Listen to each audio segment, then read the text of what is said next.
Hello everyone, welcome to Diplomatic Commentary. According to a report by the Australian Broadcasting Corporation, ABC, preliminary vote counting results on May 3rd local time show that Australian Prime Minister Albanese, leading the Labor Party, has won the 2023 federal election. Albanese will be re-elected as the Australian Prime Minister, becoming the first Australian Prime Minister to successfully be re-elected since Howard in 2004.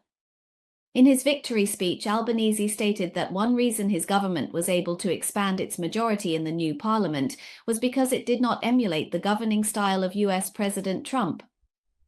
The political approach of his opponent, Dutton from the Liberal Party, was said to be similar to that of US President Trump. In his victory speech in Sydney, Albanese told his supporters that the Australian people chose to face global challenges in an Australian way. While taking care of each other, we also focus on building for the future. He continued, saying that we do not need to beg, borrow, or imitate practices from anywhere else. I will seek inspiration from overseas, but my inspiration comes from my own values and my people.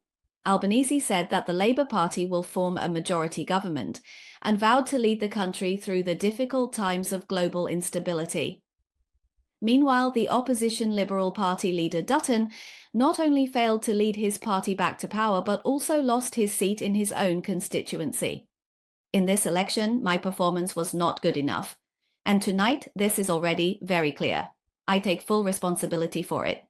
Many political analysts believe that in an Australian federal election, the tariff intimidation tactics used by US President Trump against global trade partners were one of the key factors in determining which side would win.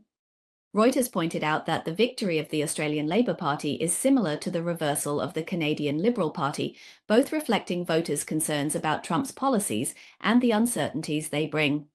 When discussing the Labor Party's victory, Australian Housing Minister O'Neill mentioned that the Trump factor was always lurking in the background. This was an election about the cost of living. The Labor Party provided a better answer. The Labor Party's opponent is the Coalition, composed of the Liberal Party and the National Party. ABC had earlier predicted that as the opposition leader, Dutton would not only lose this election but also lose seats. Dutton is considered part of Australia's mainstream Conservative faction.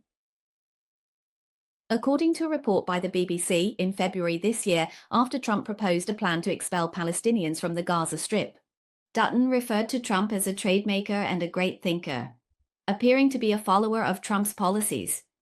When he served as Australia's Minister of Defence, he indeed conspired with former Prime Minister Morrison to develop anti-China strategies with Trump. Earlier in January this year, when Trump returned to the White House, Dutton was also in a leading position in public opinion polls. At that time, the European public was dissatisfied with the cost of living and housing affordability issues under the Labor Party. Independent political consultant Simon Jackman said that the election was originally a review of how poorly Albanese and the Labor Party managed the cost of living crisis, but the situation quickly changed. The issue shifted to which party could protect Australia from the impacts of an extremely unstable global economic environment. This was mainly due to the actions of the US president. Political commentator Clark said that voters have fully recognized Albanese's steady governing style, although he has been criticized for his lack of adventurous spirit and unwillingness to take significant steps in reforms. But he firmly believes that Australians need a steady hand. From Canada to Australia's elections, right-wing parties representing conservative forces in the West are seen as Trump-like politicians impacted by the US political situation. In his first 100 days as US President, Trump's various policies have yet to show how they will make America great again, but the risks he poses to the world are clear to people everywhere. There is concern about domestic politicians who, like Trump, follow a conservative path, leading to a loss of votes. Before Trump came to power, Canada's opposition Conservative Party was far ahead in the polls. After former Canadian Prime Minister Harper stepped down due to the humiliation of trying to appease Trump, his successor Carney adopted a tough stance towards the US and implemented retaliatory tariffs. His reputation soared. As a result, he defeated the challenge from the opposition Conservative Party. Western analysts have already considered saying no to Trump as a hypothesis for election outcomes. The recent Australian election results also replayed a scene from Canadian politics. Opponent Dutton, due to his political stance being similar to Trump's, was already trailing in the polls in the later stages of the election, and now he can't even hold on to his own seat. It can be said that it's the Trump kiss of death that did him in. Another factor worth noting is not that China interfered in Australia's election, but rather that Albanese, after taking office 3 years ago, quickly improved relations with China. This is because his predecessor Morrison acted as an anti-China vanguard and aligned with the US to establish a submarine program for Australia, causing Sino-Australian relations to plummet to a freezing point. European agricultural products, seafood, wine, and minerals lost the Chinese market, causing complaints from the business community. In his first year in office, Albanese quickly changed this situation. This year, due to the US tariff war, Australia has become one of the beneficiaries. Just before the election, Australian media reported that China had already allowed the import of more Australian lamb to explore other markets. 10 Australian sheep and goat slaughterhouses were recently approved for the first time to export products to China. The Australian Meat Industry Council stated that this is the largest expansion of Australian lamb imports into China in many years. The report quoted analysts saying that tariffs have caused a certain degree of uncertainty, and China also hopes to diversify its investments. The new agreement with China also alleviates the pressure on Australian farmers from the 10% tariff imposed on exports to the United States. This approach can add significant competition to the market, allowing the lamb industry to develop and minimizing the impact of tariffs. The Chinese Ministry of Foreign Affairs also promptly congratulated Albanese on his re-election, indicating that China is also pleased to see stable China-Australia relations. In fact, Albanese is not particularly pro-China. During the Biden era, he would follow the US, later issuing a statement criticizing China, but his actions were not aggressive. For example, when Biden imposed a 100% tariff on Chinese electric vehicles, the then Canadian Prime Minister Trudeau followed the EU's lead and implemented a tiered tariff system. As a member of the Western society, Australia did not follow the US and the EU in imposing high tariffs on Chinese electric vehicles under the guise of national security, and instead it maintained an open attitude towards Chinese products that contribute to the green transition. At the time, analysts believed that Australia's decision was influenced by its geographical location, economic structure, and renewable energy landscape, as many Australian industries rely on the Chinese market. China is Australia's largest trading partner. The relationship between China and Australia was relatively tense from 2020 to 2023. Australia has also learned lessons from this. Simply put, Albanese is not a reformer, but a stable political figure. Amid the global instability brought by Trump, stability has become an option for voters. Secondly, neither Australian voters nor Albanese are particularly pro-China, but under the political risks of instability from the US, other countries have come to appreciate the stability of China's foreign policy and are less willing to confront China. The third point is that politicians who take action against China do not have good outcomes in their political careers. Biden was forced to withdraw from the election, and many of his paths were disrupted by Trump.